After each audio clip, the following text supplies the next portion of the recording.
Ngiyabingelela bazalwane kwelihle igama lomfelo wethu Jesu Kristu waseNazaretha. Siyabonga futhi bazalwane ukuthola lithuba lokuba sizokhuluma ngendaba ezinhle zombuso kaNkulunkulu. Inkosi yamakhosi uJesu Kristu wavuka esifundisa ngomoya ongcwele. Siyabonga kakhulu ukufumana umuso ongaka ensukwini zokugcina. Ngiyafisa ke bazalwane kule video ukuba sibuke siphendule umbuzo othi lingubani ibandla? Lingubani ibandla? Asisho ukuthi liyini ibandla, sithi lingubani ibandla. Uzozwa mase siphendula ke. Kubalekile uzazi abaningi bagcine ngokuthi bamvuma uJesu Kristu abe inkosi nomsindisi wempilo zabo. Kwaphela lapho. Uma sebezwa manje imessage yokuyihlambulula nokuphuma kuma systems yalelizwe sibe ngcwele gelekeqe, bakuvuka imibuzo eminingi. Abanye baze bone bakhulume ngendlela engekho right ngenxa yokungabi nalo ulwazi. Then ake sihlaziye kahle lento ukuthi ibandla lingubani. Sihlole izwi likaNkulunkulu umbhalo ongcwele. Iwona ozosiphendula, iwona ozosicacisela. Sizolihlinza izwi, silicaze, sili-analyze. Ilona lizosambulela ukuthi lingubani ibandla. Siyacela umoya ongcwele-ke kulesi sikhathi asiphe okujulileyo kwasezulwini, okujulileyo kwenkosi yethu Jesu Kristu, okujulileyo kaBaba uNkulunkulu. Sifuna ukwazi iqiniso nje bazalwane lodwa kulesi sikhathi.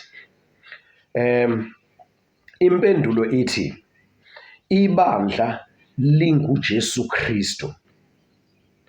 Lingubani ibandla? Upart 1 lona. Ibandla linguJesu Kristu. Part 1. Ibandla linguJesu Kristu. Asisho ukuthi liyini ibandla. Lingubani ibandla? Ibandla linguJesu Kristu. Kanjani? How? Sizobheka lokho ukuthi kanjani. Kodwa ngiyafisa kuqala ukuthi ke siyibuke lento uma ukhuluma ngebandla kuprofethiwe ngoJesu Kristu. Ibandla lizalwa uJesu Kristu, linguJesu Kristu, liphuma kuJesu Kristu, liyingxenye kaJesu Kristu. Yizwi lisho njalo.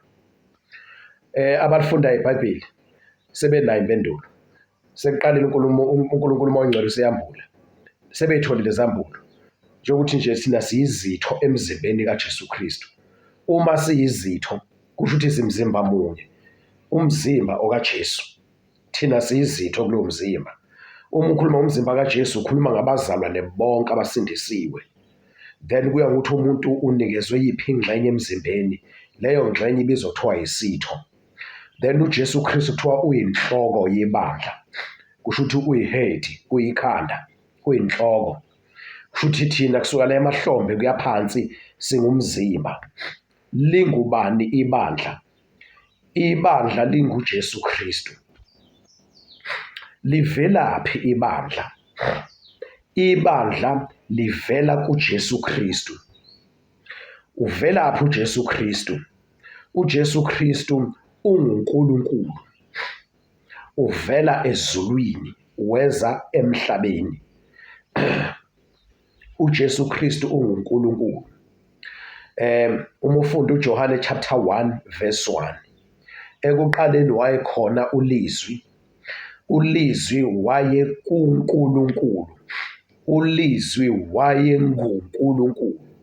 uJesu Kristu ungulizwi kaNkulunkulu.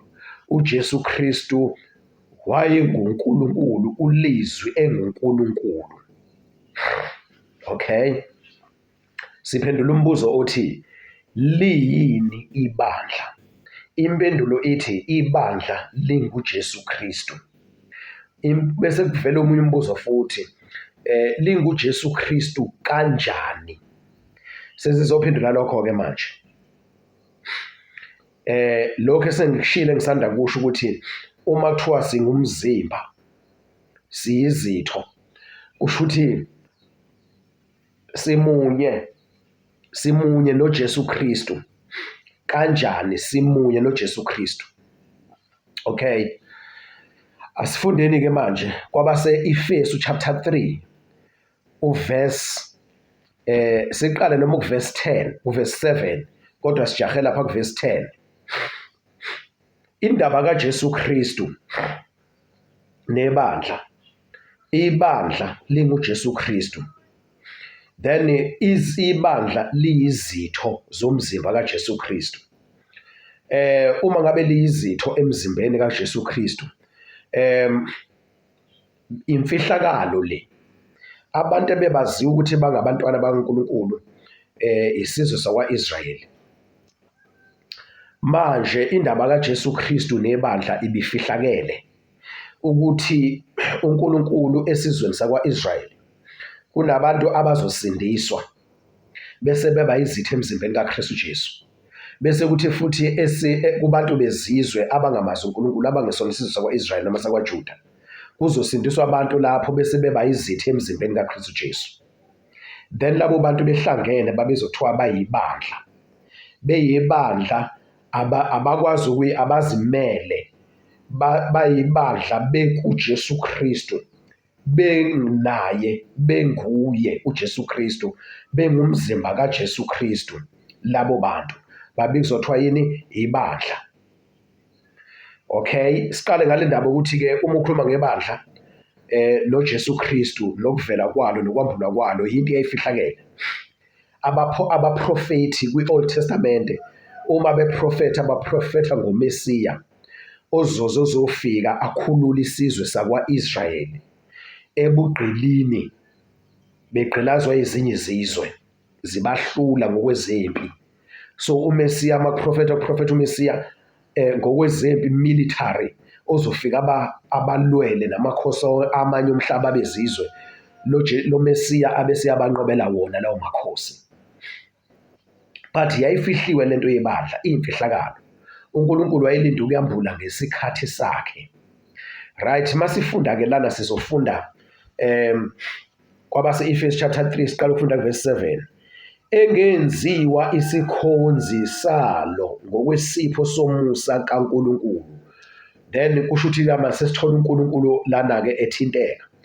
Lento esizoyizwa ngezansi masifunda ivela kuNkulunkulu uBaba. I-initiative yakhe lena. Uyena oqale lento isuka kuye. Right? Ngokusebenza kwamandla akhe. Verse 8. Mina kwabase-Efesu chapter 3 verse 7 siqale kuyena verse 8 manje. Mina engimncinyane kunabo bonke abangcwele ngaphiwa lowo musa wokushumayeza abezizwe ivangeli lengcebo kaKristu engaphenyekiyo. 9. Nokubakhanyisela ukuthi liyini ihlelo lemfihlakalo ebifihliwe kwaphakade kuNkulunkulu owadala izinto zonke. Okay? Emaphakadeni uNkulunkulu wayenalo uhlelo lokuthi ngelinye ilanga uyobasindisa bonke abantu ababizwa ukuthiwa bayisizwe sakwa-Israyeli nabangabizwa ukuthi bayisizwe sakwa-Israyeli. Bonke bayosindiswa ngoJesu Kristu. Bese kwakheka kuzaleke ibandla. Lelo bandla linguJesu Kristu. LinguKristu uqobo leli bandla. Then uNkulunkulu lokhu wayekufihlile ngesizathu sakhe ngenhloso yakhe. Verse 10. Ukuze imibuso nabanamandla emazulwini baziswe manje. Baziswe nini? Manje usho ngesikhathi sakho uMpostoli Paul esekhona. uNkulunkulu esemambulele eseshumela ivangeli kwabezizwe. Baziswe manje ngebandla ukuhlakanipha okukuningi kukaNkulunkulu. Baziswe ngani? Ngebandla bonke manje ababusa balapha emkhathini esingababoni thina. Lento ibifihliwe nakubo. uNkulunkulu akaze ayikhulume nengelosi ezulwini. uSathane uLucifer engakawi, nengelosi ezi-1/3 awanazo. Then uNkulunkulu aze ayixoxa le ndaba. Ibifihliwe le ndaba. Le ndaba ibifihliwe. Manje isiyambulwa, sekuyisikhathi ukuthi yambulwe. Njengoba usindisiwe nje kufanele uzazi ukuthi wena ungubani, ukuze uzi-check-e, uzibuke, uzibheke, uzihlole wena, uzifake esikalini ukuthi ufanele yini ukuba lapho khona la uNkulunkulu engathokozi khona, phakathi kwabantu bezwe, phakathi kwabantu bezizwe, phakathi kwabantu abangamesaba uNkulunkulu. uNkulunkulu esekwenzele umusa wena ukuthi usindiswe. Wena ufuna ukuyihlole, uzahlulele wena. Uma ufunda 2 Corinthians chapter 13 verse 5 lithi examine yourselves, zihloleni nina, nizibone, nizibheke ukuthi nikukhona ukholo. Zicheck ukuthi le ndlela owenza ngayo, indlela ophila ngayo, la ukhona ufanele ukuba khona njengomntwana kaNkulunkulu. Lisekhona ithuba lokuthi uphenduke. Liyini ibandla? Then lingubani, not ukuthi liyini, lingubani ibandla? Ibandla linguJesu Kristu. Kanjani? Asifundeni kuverse 10. Ukuze imibuso nabanamandla emazulwini baziswe manje ngebandla ukuhlakanipha okuningi kukaNkulunkulu. Baziswe ngani? Ngebandla. Baziswe ngani? Ngebandla ukuhlakanipha okuningi kabani? KwaNkulunkulu. Uma ufunda First Corinthians chapter 1, kwabaseKorinte bokuqala, 1 Corinthians chapter 1, ufunde uverse bani, into verse 25. Laphana kuvezwa ukuthi uJesu Kristu ungamandla nokuhlakanipha kukabani? KukaNkulunkulu. Ngokuba uverse bani kambe?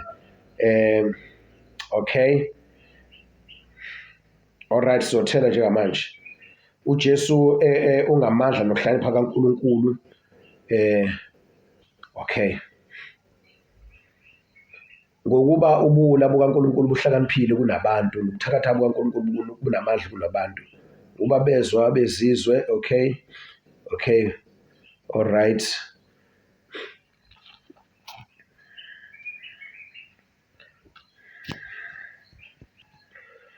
U-1 Corinthians chapter 1 verse 24. Kepha kubo ababiziweyo, abaJuda namaGreki, sishumayela uKristu, amandla kaNkulunkulu nokuhlakanipha kukaNkulunkulu. Amandla kaNkulunkulu nokuhlakanipha kukaNkulunkulu. Kwabase-Ephesians chapter 3 verse 10. Ukuze imibuso nabanamandla ezulwini baziswe manje ngebandla ukuhlakanipha okuningi kukaNkulunkulu. Ukuhlakanipha okuningi kukaNkulunkulu.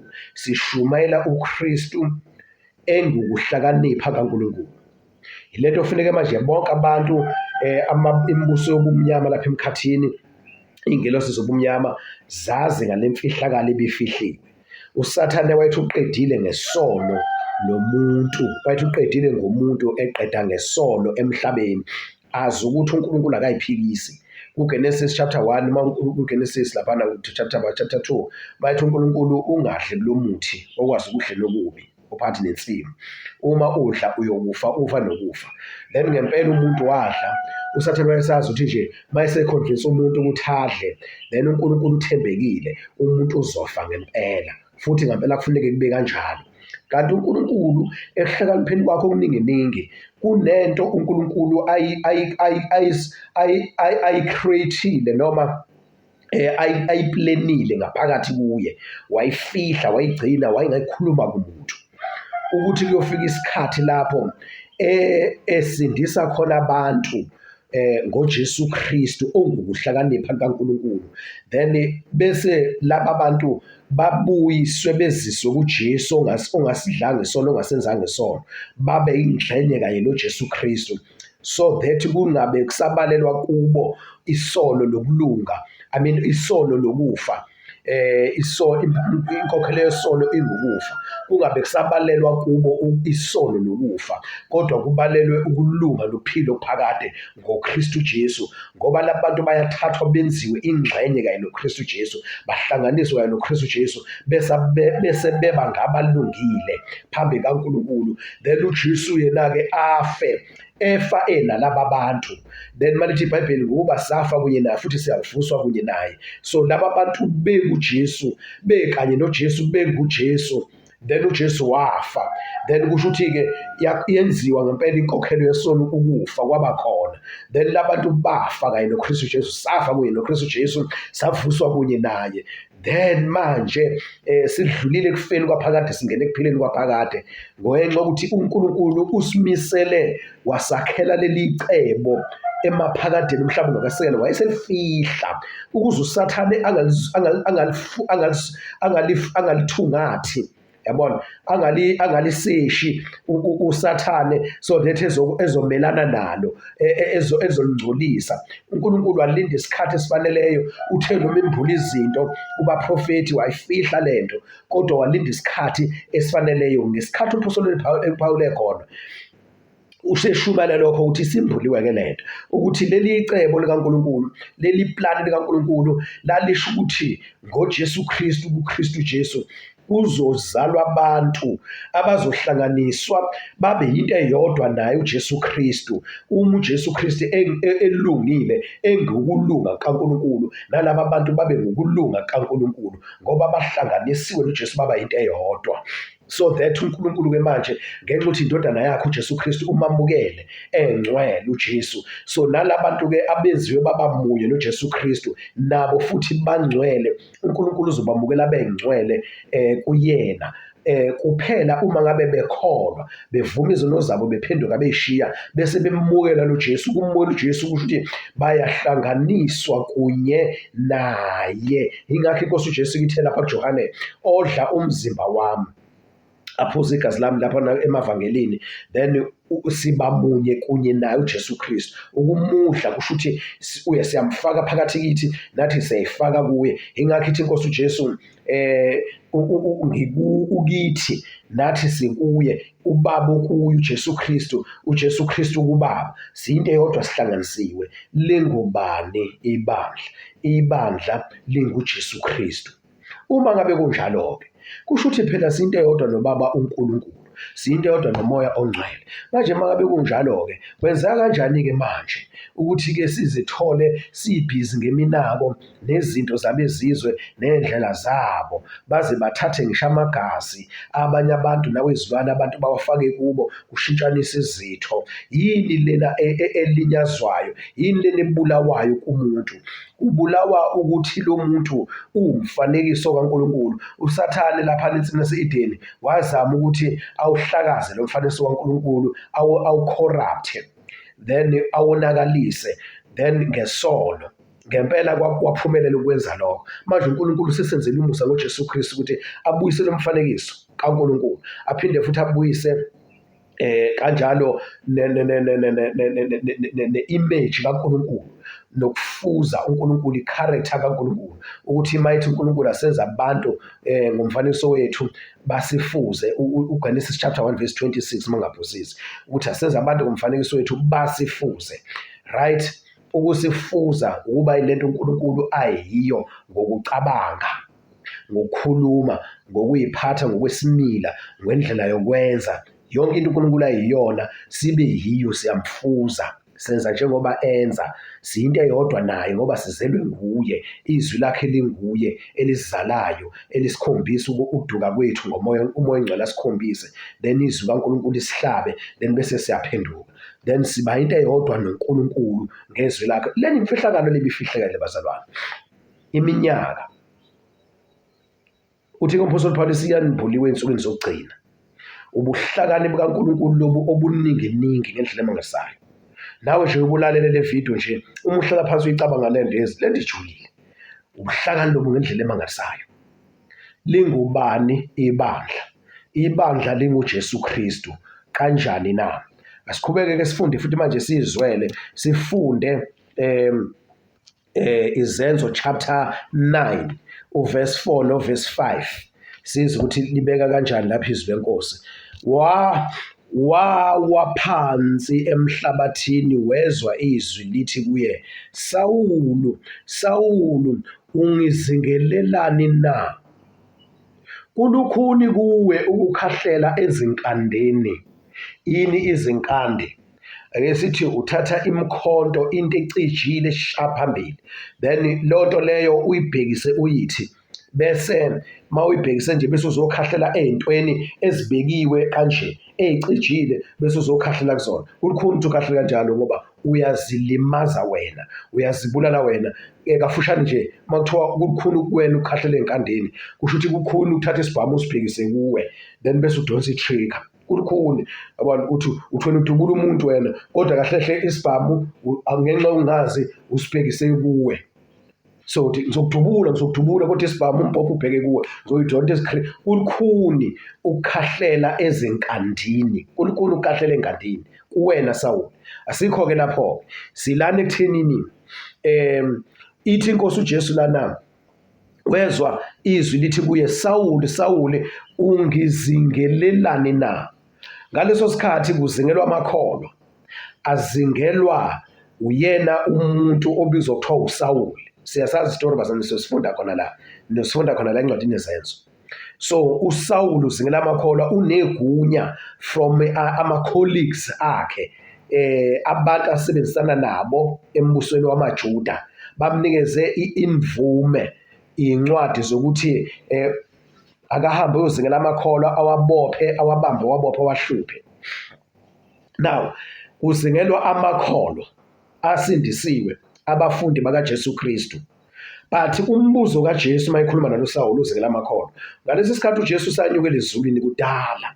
Now umbuzo uthi ungezingelelani, awusho umbuzo ukuthi ubazingelelani abantu bami, abafundi bami, abalandeli bami. Awusho kanjalo umbuzo, uthi ungizingelelani. Then lento isisinikeza manje umqondo ocacile ukuthi uma sithi lingubani ibandla, impendulo ithi linguJesu Kristu. Ingoba uma uzingela abalandeli bakaJesu uzingela yena uJesu Kristu uqobo. uJesu akabuke abalandeli bakhe, abafundi bakhe behlukene naye. So uma uthinta bona uthinta yena uqobo.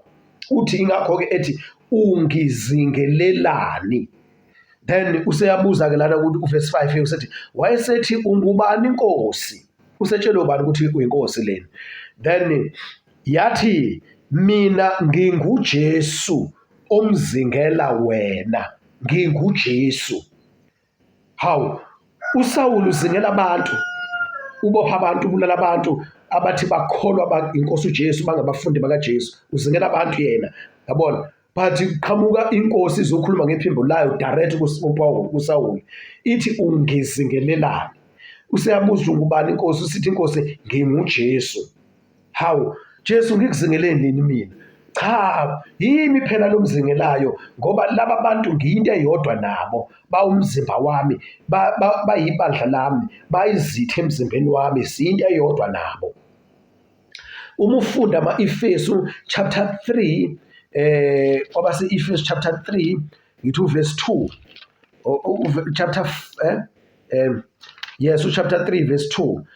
Uma ngabe senizwe kwabase Efesu chapter 3 ngabe ngokuhlela sorry bazalwane, kwabase Kolose chapter 3, kwabase Kolose chapter 3 uverse 2. Nakani okwaphezulu, ninganaki okusemhlabeni, ngokuba nafa, uverse 3, ngokuba nafa ukuphila kwenu kufihliwe noKristu kuNkulunkulu.